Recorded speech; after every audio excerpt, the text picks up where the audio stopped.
Hello hi friends, இன்றைக்கி என்ன video பார்க்க போகிறோன்னா வெந்தயம் குழம்பு தான் வைக்க போகிறோம். அந்த வீடியோ தான் பார்க்க போகிறோம். நம்ம வீடியோ யாருன்னா பார்க்காதவங்க பாருங்கள், சப்ஸ்கிரைப் பண்ணுங்கள், பெல் பட்டன் அமுக்குங்க, லைக் பண்ணுங்கள். ஓகே, வாங்க வீடியோக்குள்ளே போகலாம். இப்போ நான் லெமன் சைஸுக்கு புளி எடுத்துருக்கேன். இதை நல்லா ஊற வச்சுக்கலாம்.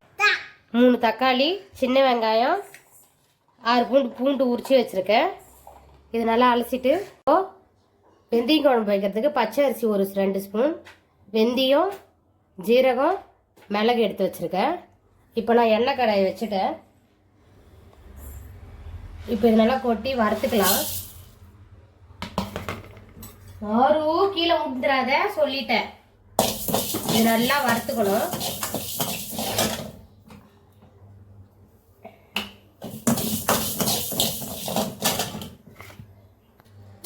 பாருங்க எவ்வளோ அழகாக பொன்னிறமாக வறந்துருச்சு. நல்லா வெந்தயம்லாம் நல்லா வறந்துருக்கு. இப்போ இதை ஒரு பாத்திரத்தை மாற்றிடலாம். வானில் வச்சு எண்ணெயை ஊற்றிக்கலாம்.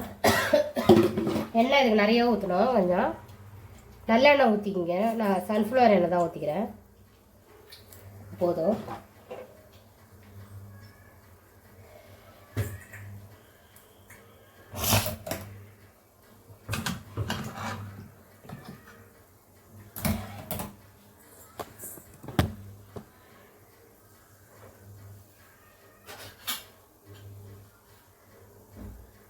அதெல்லாம் பொரிஞ்சிட்டு எண்ணெய் காய்ஞ்சிச்சு. கடுகு போட்டுக்கலாம்.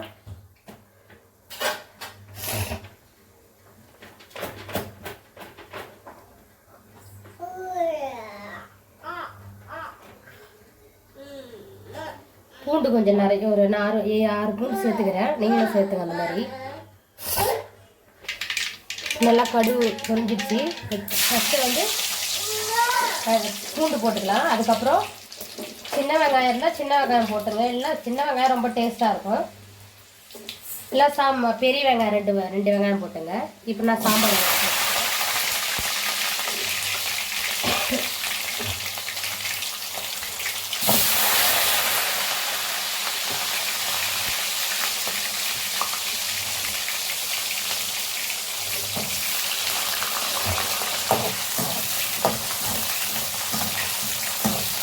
இது கூடயே கருவேப்பிலை போட்டுக்கலாம்.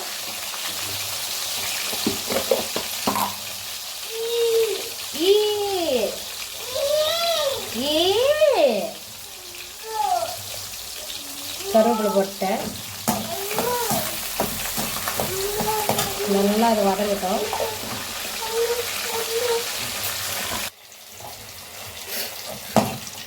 அது நல்லா வதங்கிடுச்சு. நம்ம இப்போ தக்காளி கொட்டிக்கலாம்.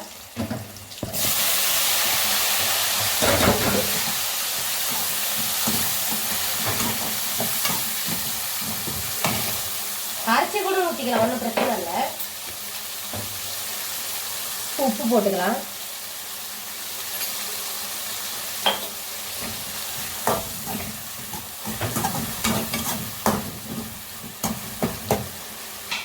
இப்போ நல்லா மசிஞ்சிச்சு. இப்போ நம்ம மசாலா சேர்த்துக்கலாம். 1 ஸ்பூனு சில்லி பவுட்ரு, மஞ்சத்தூள் 1/2 ஸ்பூனு,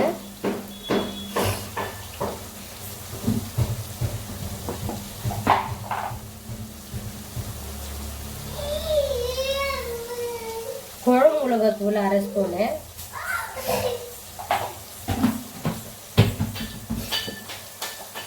இப்போ நம்ம அரைச்சி வச்சுக்கிற பேஸ்ட்டு அப்படியே சேர்த்துக்கலாம். அவ்வளோதான்.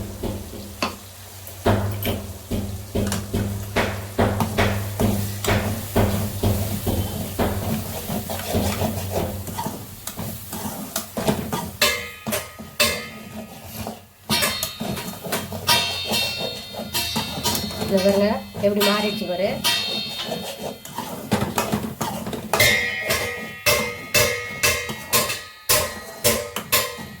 ஏண்டா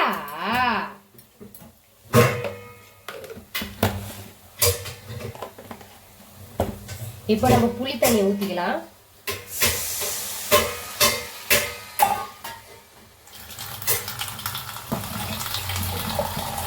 உங்களுக்கு ஏற்ற மாதிரி நீங்கள் ஊற்றிங்க தண்ணி.